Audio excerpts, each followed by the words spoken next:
Welcome to This Explainer. Look, today we're diving straight into one of the strangest, most legally complicated, and honestly, most fascinating business histories in American corporate life. We're talking about Hooters. Now, before you make up your mind about it, hear me out, because the story of how this company has survived for 4 decades is a massive corporate anomaly. It's this wild tale of bizarre marketing, spectacular failures, and a business model that by any conventional metric simply shouldn't work. Let's kick things off with one of their very first ad campaigns. This phrase right here perfectly captures that unfiltered, completely unapologetic tone that the brand established from day one. They literally never tried to hide what their primary selling point was. The business model wasn't just about selling food, It was about selling a highly specific, provocative image.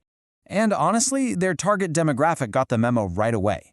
This direct quote from a customer interview really establishes the controversial double entendre foundation that the company unapologetically built its whole identity on. The founders always claimed the name was just a cute reference to the sound an owl makes, but come on, nobody walks into this restaurant thinking about birds.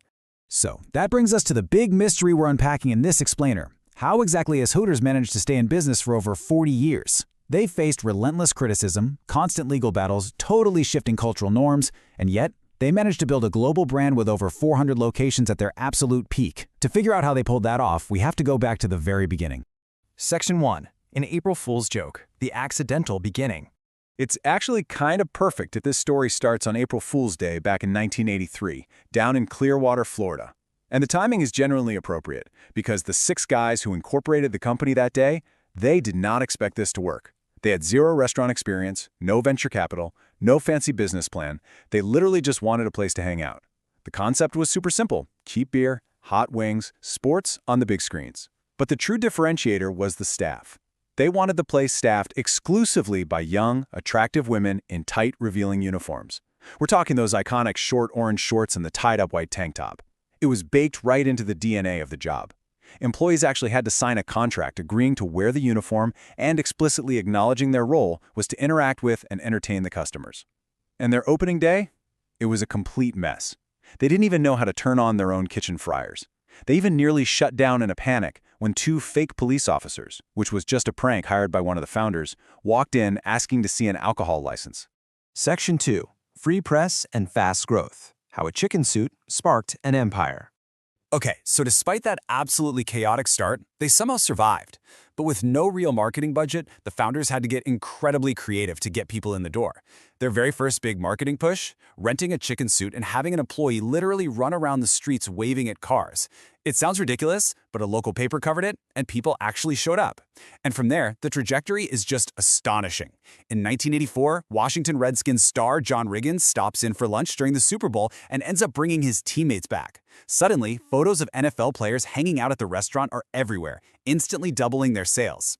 Then, in 1986, the very first Hooters girl, Lynn Austin, gets named Playboy's Playmate of the Month, getting the brand a massive feature in the magazine.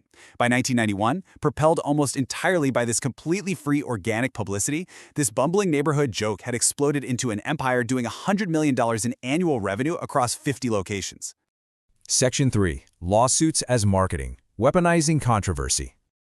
When you build a massive company around a deliberately exclusionary hiring practice, legal trouble isn't just likely, it's inevitable. The first real existential threat hit in 1997. 3 men from Chicago sued Hooters after being rejected for waitstaff jobs purely because they were guys. The Equal Employment Opportunity Commission stepped in, investigated, and basically said, yep, you are definitely violating federal law. But Hooters didn't back down. Instead, they came up with this brilliant legal defense. They argued they weren't hiring traditional waitresses at all. They were casting entertainers. They leaned on a legal principle called the bona fide occupational qualification exception. Basically, they said, look, just like a theater casting a female actor for a female role, hiring attractive women is the absolute fundamental basis of our business model. And then they weaponized the whole ordeal. They launched an ad campaign featuring this heavy-set, hairy guy named Vince wearing the signature orange shorts and crop top, literally asking the public, is this really what you want? The controversy just became their marketing. But man, things got just as wild down at the franchise level too. Picture this, April 2001. A franchise manager announces this massive contest for the waitstaff. Whoever sells the most beer over a set period wins a brand new Toyota. So the top seller, a woman named Jody Berry, just works her tail off. She outsells everyone. Finally, the big day arrives, she's blindfolded and walked out into the restaurant parking lot to get her hard-earned brand new car. Well, the blindfold comes off and no car. Instead, sitting right there on the ground is a little plastic figurine of Yoda from Star Wars, a Toy Yoda. Because the contest launched on April Fool's Day, the manager actually thought this cruel prank was the funniest possible thing he could do. Jody Berry, unsurprisingly, did not agree. She sued for breach of contract and ended up winning a settlement large enough to march down to a dealership and pick out whatever actual Toyota she wanted. Section 4. The airline disaster taking the brand to 30,000 feet. We have officially reached what has to be the wildest chapter of this entire explainer. By 2003, management is flush with cash and feeling invincible. They decided they didn't just want to be a restaurant anymore, they wanted to be a pervasive lifestyle brand. So they did the unthinkable. They started a commercial airline. The sheer audacity here is just mind-blowing. They buy Pace Airlines, paint the planes bright orange and white, slap the owl logo on the tail, and here's the crazy part. Alongside the professional flight attendants, they put 2 untrained waitresses in their signature uniforms on every single flight. Midway through the trip, these women would literally stand up in the aisle, lead trivia games, sing songs, and sell merch to passengers at 30,000 feet. And for a hot second, the sheer novelty brought people in. But then reality hit, and it hit hard. The whole aviation industry was still reeling from a massive post-9/11 drop in passenger demand. On top of that, you had these incredibly efficient low-cost carriers like Southwest and JetBlue aggressively swallowing up the market. And the real nail in the coffin? Aviation fuel prices started skyrocketing. Hooters Air had absolutely zero structural cost advantages to survive those brutal economic headwinds. The financial fallout was completely catastrophic. In just 3 short years, Hooters Air burned through an unbelievable $40 million before they quietly shut the whole thing down in 2006. They sold off the planes, sent the girls back to the restaurants, and closed the book on what is honestly one of the most spectacular brand extension failures in modern business history. Section 5. The modern survival test. Decline, copycats, and a changing culture. So after the whole airline fiasco, the company scrambles back to focusing on the restaurants. But the world had fundamentally shifted around them. Today, this aging brand is dealing with structural decline, bankruptcies, and a younger consumer base that just doesn't really care about their traditional format anymore. A huge piece of that decline was just straight-up competition. I mean, Hooters basically invented this specific dining category, right? But soon enough, copycat chains like Twin Peaks and Tilted Kilt popped up. They took the exact same concept, but executed it way more cleanly. Better food, newer buildings, and none of the decades-old baggage. The rivalry actually got so bitter, it sparked a massive trade secrets lawsuit when a former CEO defected to a rival chain. But look, the copycats were really only half the problem. Internally, they were dealing with some serious turbulence.